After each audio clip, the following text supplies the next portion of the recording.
This is my response video to Kyle 27 something something on Messenger about why don't I ever talk about George St. Pierre. Well, here it is, and thank you for your donation of $0, because we don't take your money on here to answer questions, because that's fucking stupid. What do I think about George St. Pierre? Well, personality-wise, I think he's boring. I don't think he's the greatest fighter of all time at all.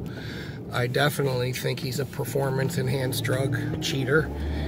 I can tell. How do I know? Well, I can tell by using testosterone myself and stuff that is prescribed, you know. Let me just tell you this. There's substances out there on the market that we don't even know about, that they don't even test about. And the whole, don't get me started on the whole USADA, UFC thing. I mean, that's all fishy anyways.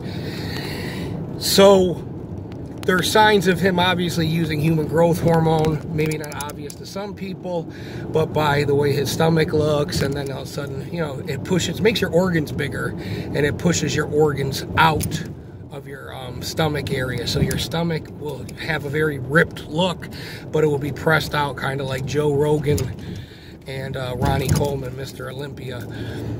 It's a thing, you know. I just think it was a perfect way to retire with, yeah, there's masking agents that will hide performance-enhancing drugs usage and stuff like that. I firmly believe 100% that certain fighters are given leeway and given every whatever, you know, allowed to do it. I really believe that 100%. He put oil on, or Vaseline, during the BJ Penn thing. He knew what the fuck was getting rubbed on him. Come on. You know, I don't know. I just don't like the guy. I don't like his coach. You know, I know that, I don't know, man. I don't think he's the greatest of all time. I don't think Khabib is the greatest of all time either, you know. I don't know. I wasn't that excited about I'm not that excited about watching George St. Pierre fighting. I'm not. You know, take it for whatever you want.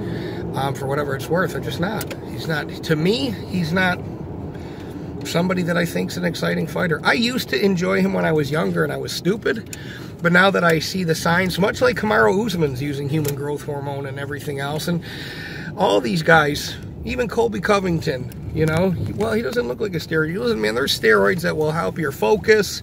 There's steroids that will help your stamina and be out of your system in 20 minutes, you know what I mean, and work for more than 4.5 hours.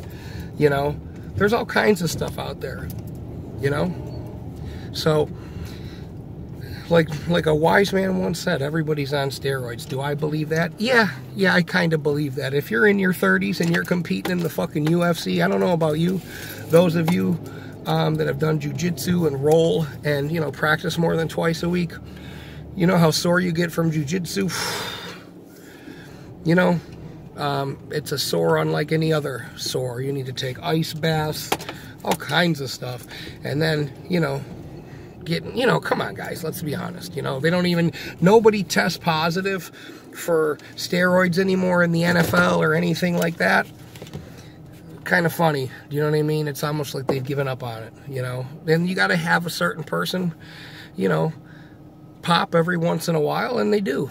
You know, it's like John Jones. You think John Jones is getting up to 270 pounds by taking creatine? Come on, you know. George St. Pierre, yeah, he's an above average fighter. Nothing really, I don't know, man. I just don't, you know, ask me a question. I'm sorry if it sounds like sour grapes or whatever French people do and eat, you know, stuff like that.